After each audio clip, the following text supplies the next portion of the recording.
And the cops knew who lived in that house. Oh, yeah. They knew his affiliation with the Boston police. He used to come inside the station when I was on the desk as a desk sergeant, routinely go right upstairs, give me the wave. I was told, he's Brian Albert, comes to the front window, green light upstairs. He's got the key. He's got the free pass key. Yeah. These proceedings are here to see that justice is done. And justice is, as any reasonable person would tell you, the finding of the truth. Only we have a problem here.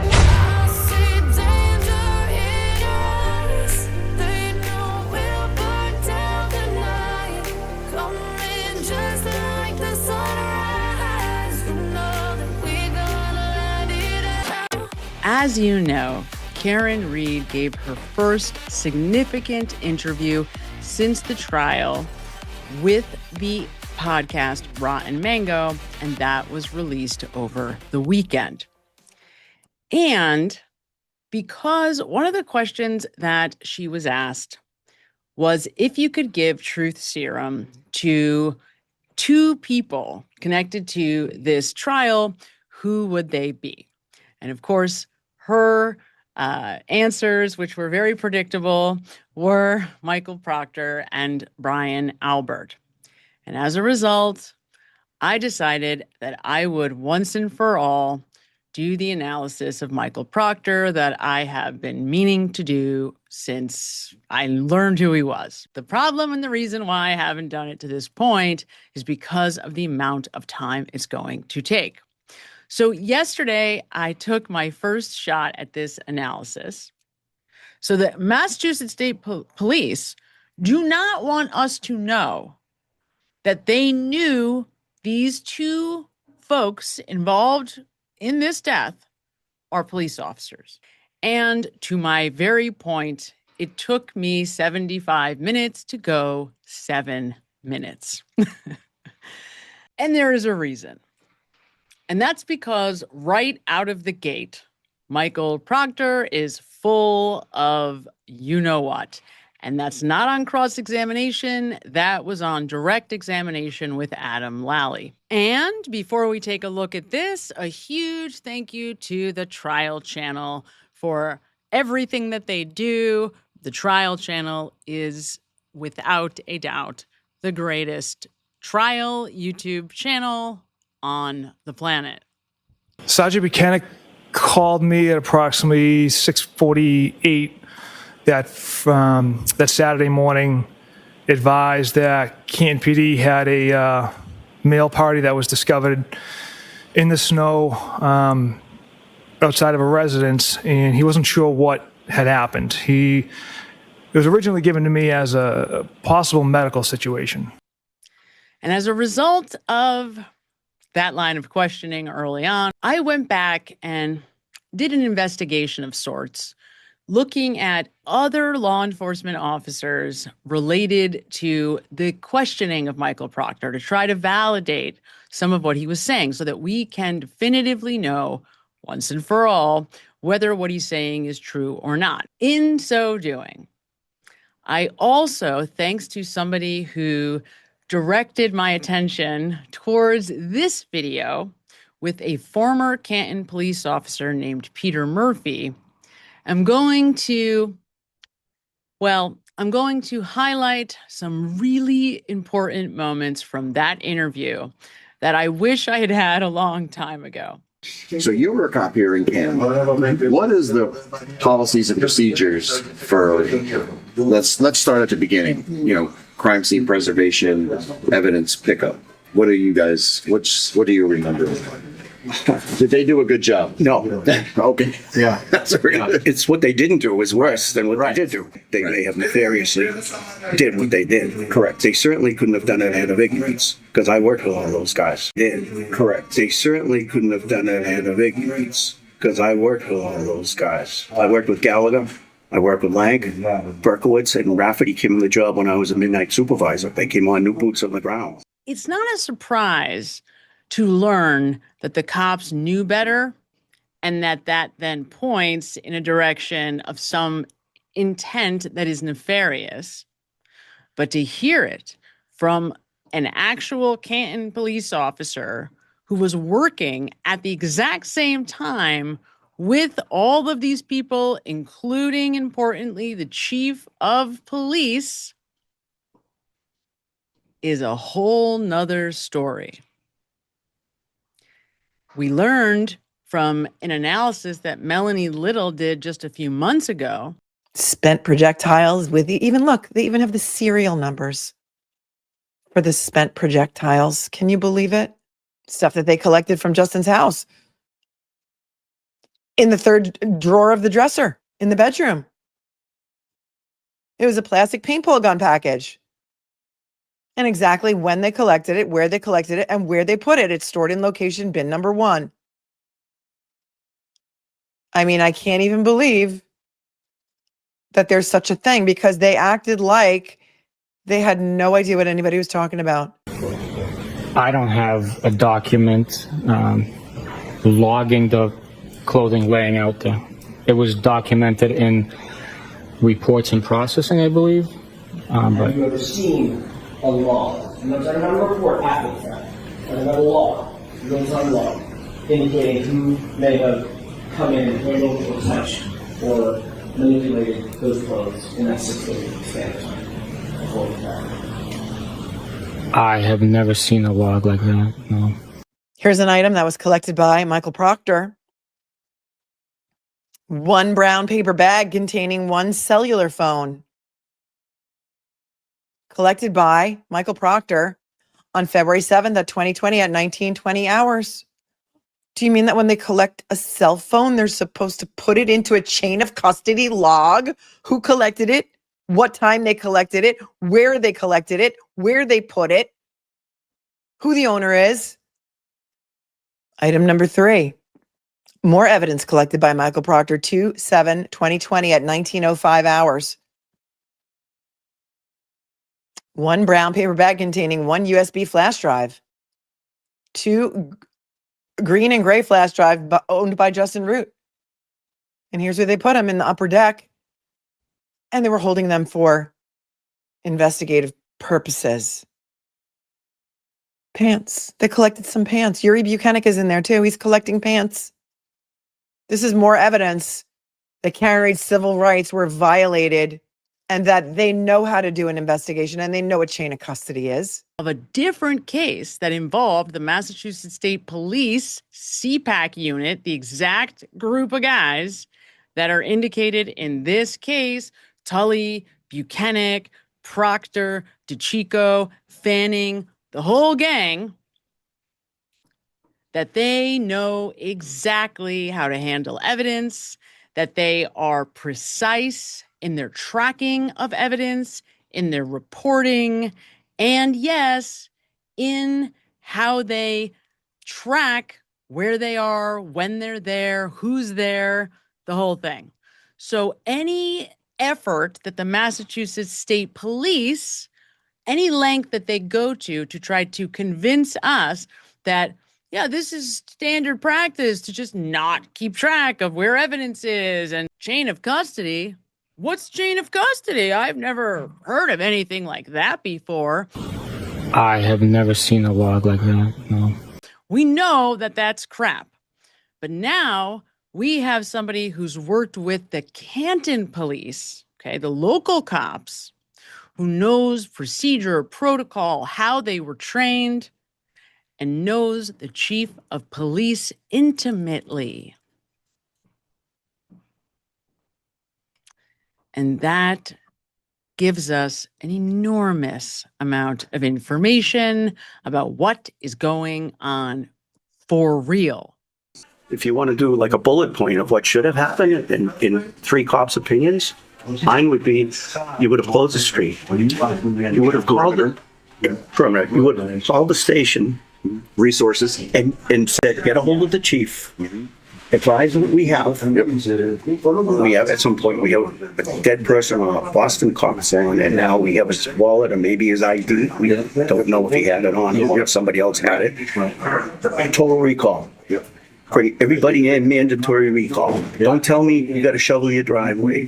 Don't tell me you got a birthday party. You took this job, you get here, and you get here within an hour. It's 6 o'clock in the morning. There's only 3 inches of snow. Yeah. Only 3 inches of snow. Yes. And they all drive SUVs. Yeah.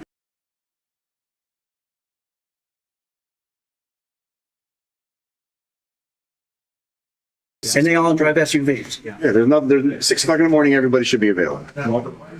Everybody should have been available and recalled. Yeah. And you could deal with the aftermath of why they couldn't get there later, but at least bring 75, 85% of the rank and file into that scene. So what into you the- just said, is what we would have done, an inner perimeter, an outer perimeter. Right? Yep. Inner perimeter meaning the in front of the house itself. Right. Outer perimeter, the streets blocked off.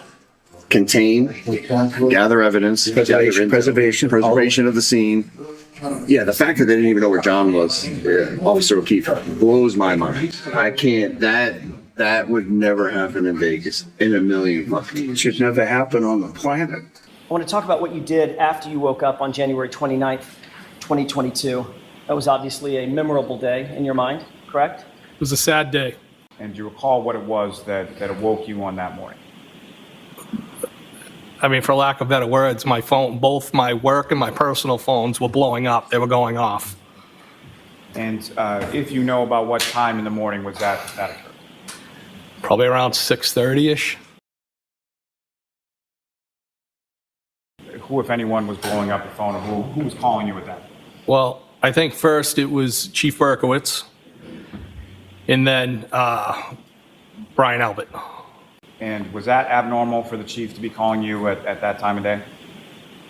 No, he's an early riser, and typically when he was working, again, we also had a friendship. He would call in the morning, kind of like checking in with each other. So I just kind of blew, like, why are you calling me this early? Kind of just blew it off. The very first person you spoke to after waking up was who? Well, I believe I said I got the call from Chief Berkowitz. Well, I didn't ask you what you said. I asked you, who'd you speak to? Say that again? As soon as you got off the phone with Brian Albert that morning, who did you call? At 7:22 a.m., if you recall. I think I might have called Chief Berkowitz back. Pay attention to the timeline here, because obviously Alan Jackson knows that he made that phone call at 7:22.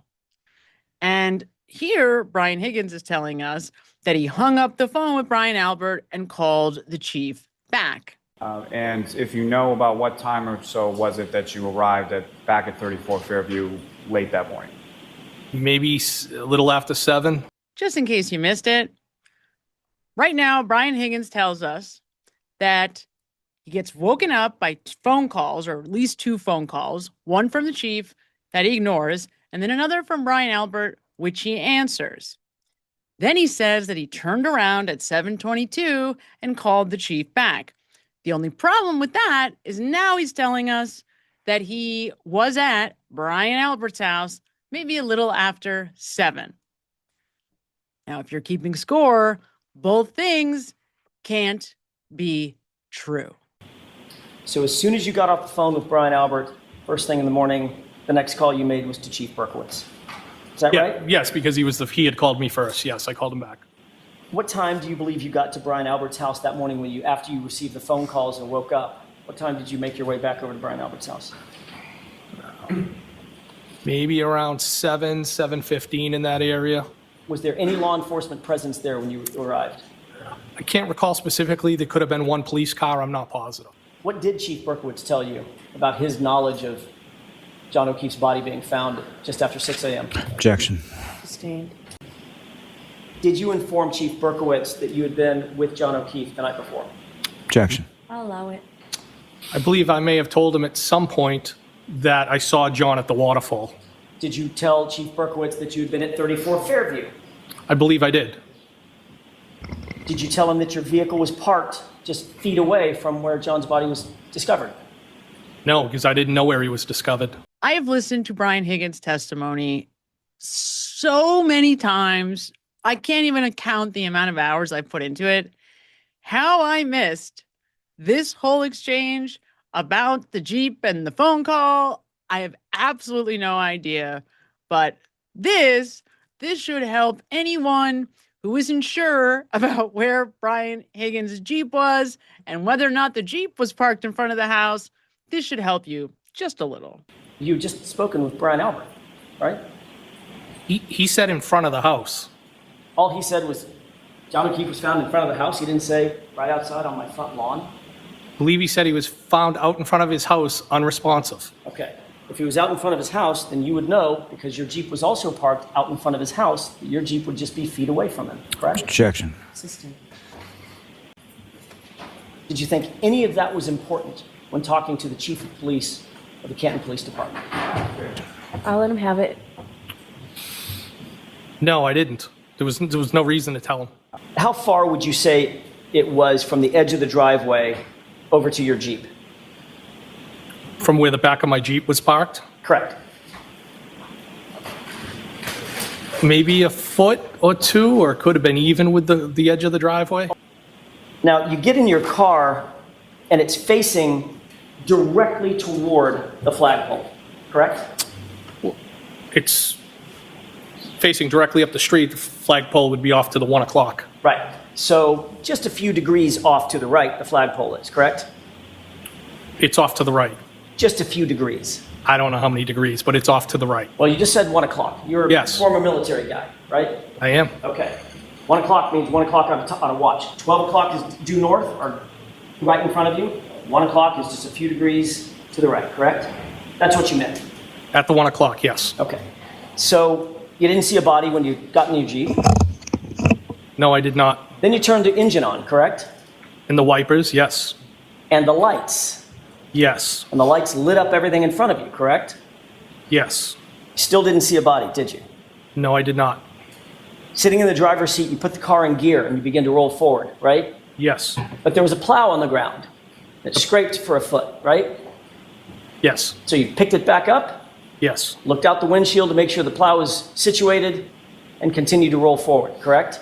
I knew it was up when I continued to drive. And as you continue to drive, you're looking ahead of you and probably to your left to make sure that there's no oncoming cars, right? Well, I knew there was no oncoming cars. I was just driving forward. Right. So your focus is directly in front of you. On the road, yes. And everything in your peripheral vision is right in front of you as well, correct? Yes. Nothing obstructing your view. I mean, other than snow on the car. Nothing obstructing your view outside toward the lawn. Wasn't another car parked there. No, I didn't. There was no vehicles in front of me, no. It was the roadway was relatively empty. There was no cars. And you didn't see a body then either, did you? I did not. And as you drive past that flagpole with everything lit up and everything in your peripheral vision, you still didn't see a body on that lawn, did you? I did not. This is me reminding you to like this video, like the video, comment, subscribe, like this video. You're a former firefighter, is that right? Yes. Did that put you in a position of being a first responder? Yes. And you're currently a law enforcement officer. Yes. That puts you in the position of being a first responder, correct? I'm also a tactical medic, yes.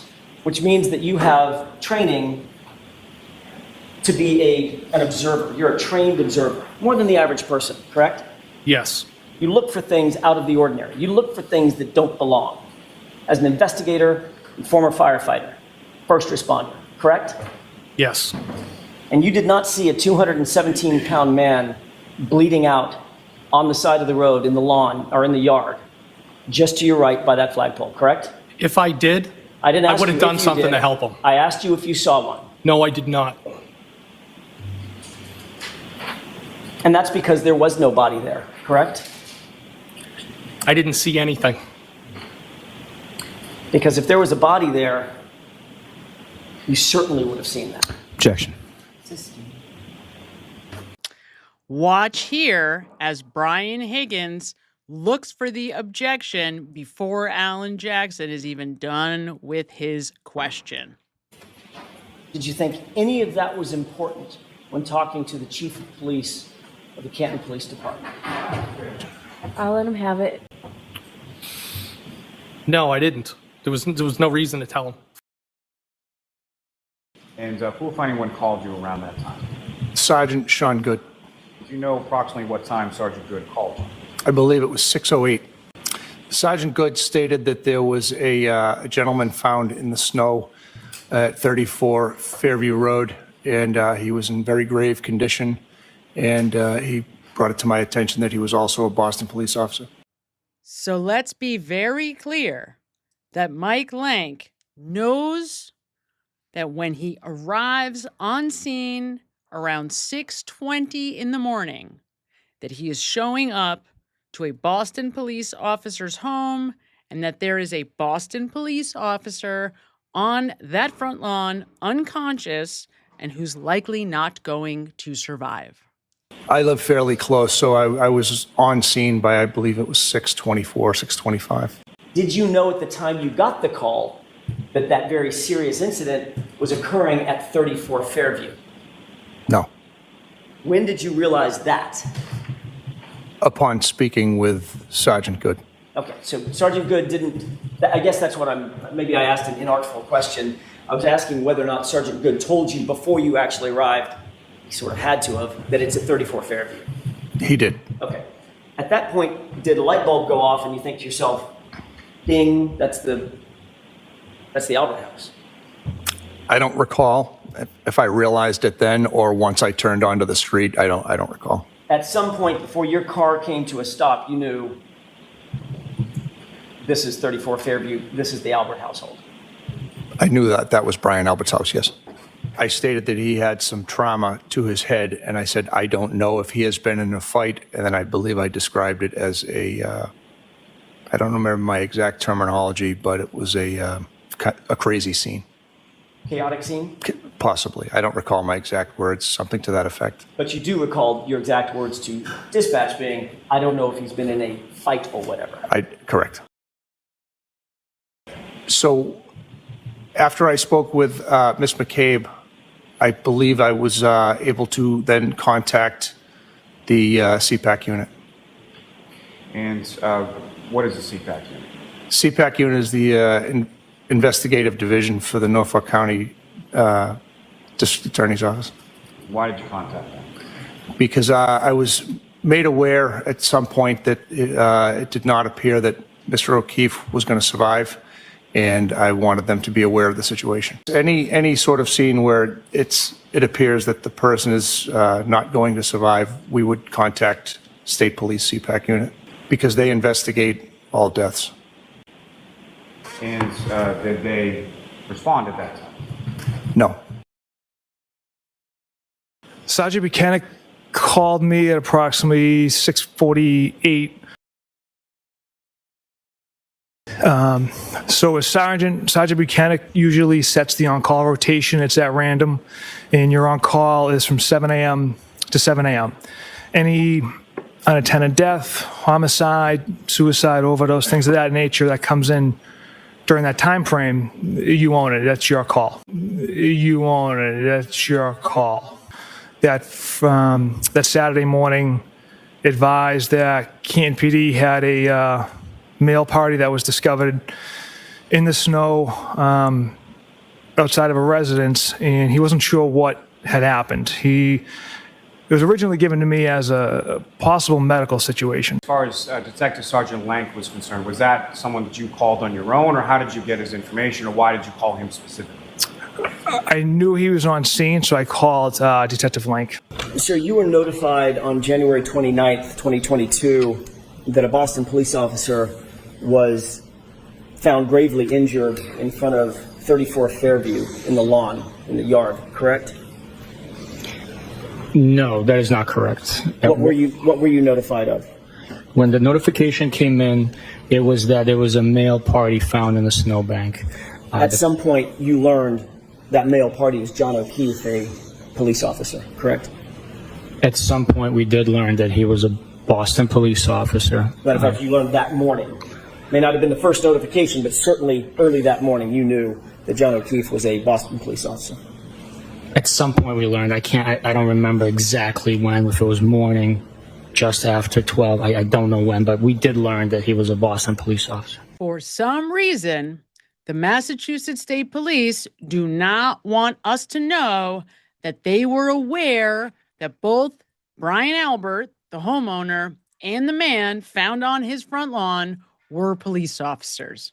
For some reason, they don't want to tell us that they were notified of that first thing. But we know that they must have been, because Mike Lank just told us he was aware that both Brian Albert, the homeowner, was a Boston police officer, and that John O'Keefe was a Boston police officer by the time he gets to the scene. And then once again, when he's there. And at that point, he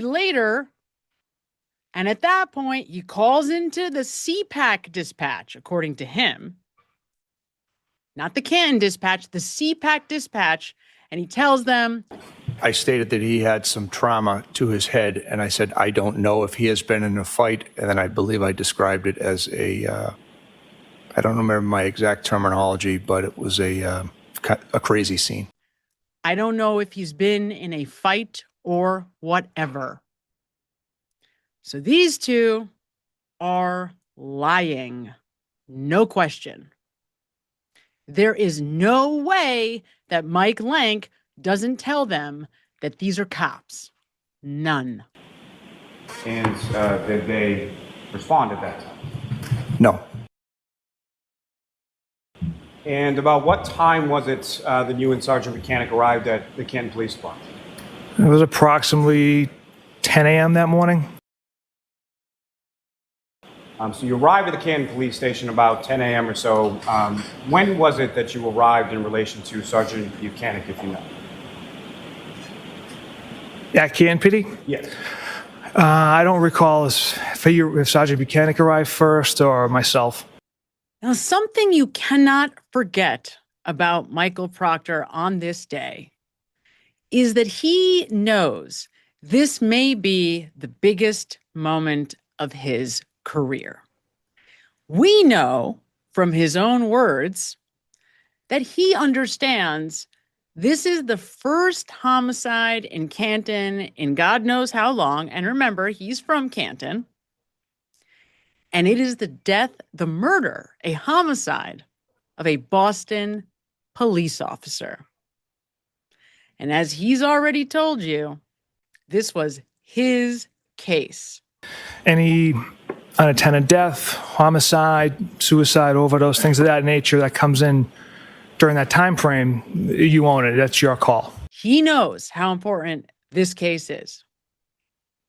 And right from the jump, they are not keeping track of evidence, and they are not keeping track of where they are and when they're there. And where did you go with the Canton Police when you arrived there? We spoke with the Sergeant Sean Good.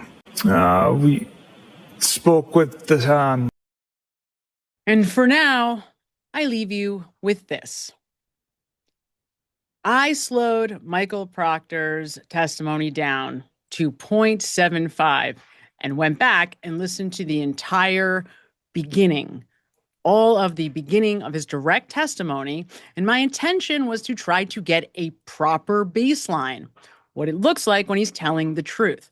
The only problem was that he's not telling the truth right from the jump.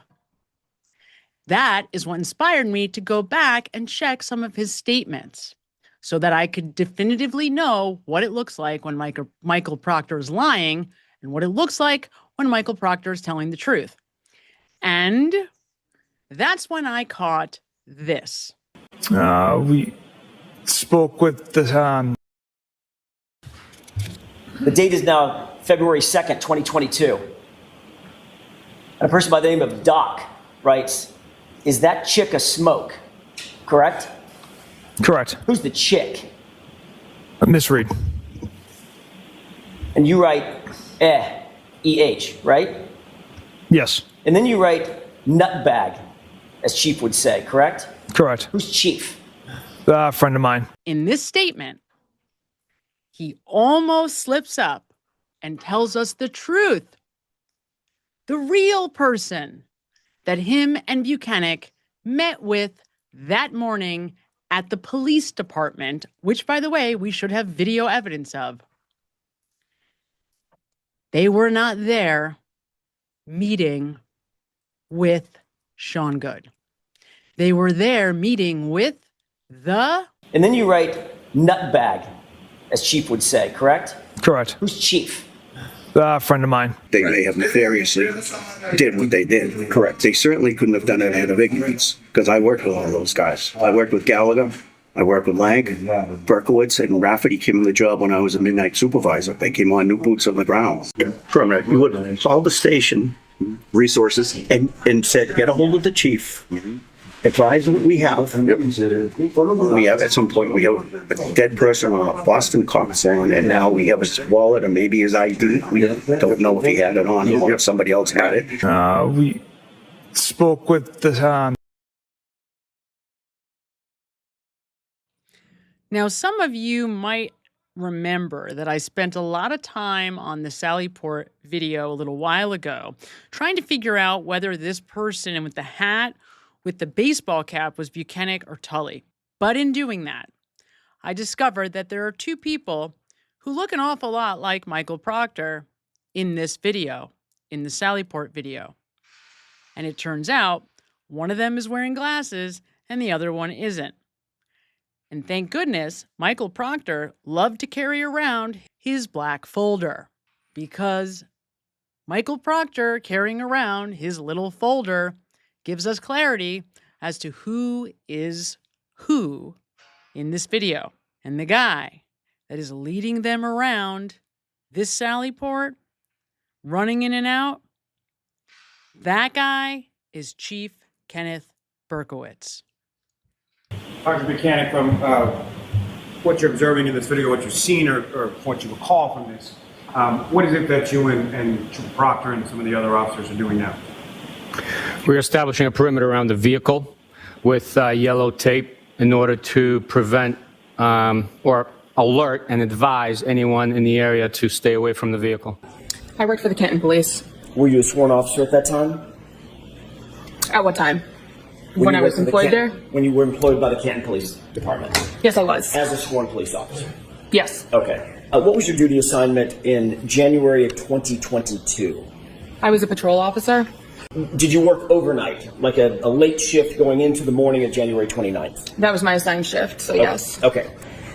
Did one of the monitors that you looked at, that you had access to at the dispatch area, did it show the video footage or the video feed from the Sallyport garage?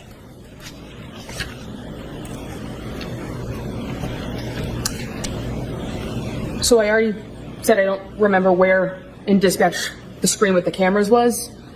There was a camera in the Sallyport. So if I'm going to make the assumption, then yes, of course. But now that's an assumption. I can't make that statement on the stand because I've been provided information released by the defense that it was not a memory, that it was a distorted memory. Therefore, I can't state it because at this point it would be a lie. I cannot make that statement that you're wanting me to make on the stand because I've advised that that would be a lie. Did you tell these law enforcement officers that you, in fact, saw Brian Higgins and Chief Berkowitz going to the Sallyport with the SUV? May I finish my question? You can finish this question. Go ahead. Did you tell those law enforcement agents on August 9th, 2023, that you saw Brian Higgins and Chief Berkowitz go into the Sallyport together and alone with the SUV for a wildly long time? That was my recollection at the time. So you did say that? At the time, that is what I recollected. Okay. This blows my mind. There is zero corruption in the case of John O'Keefe, in Karen Reed's.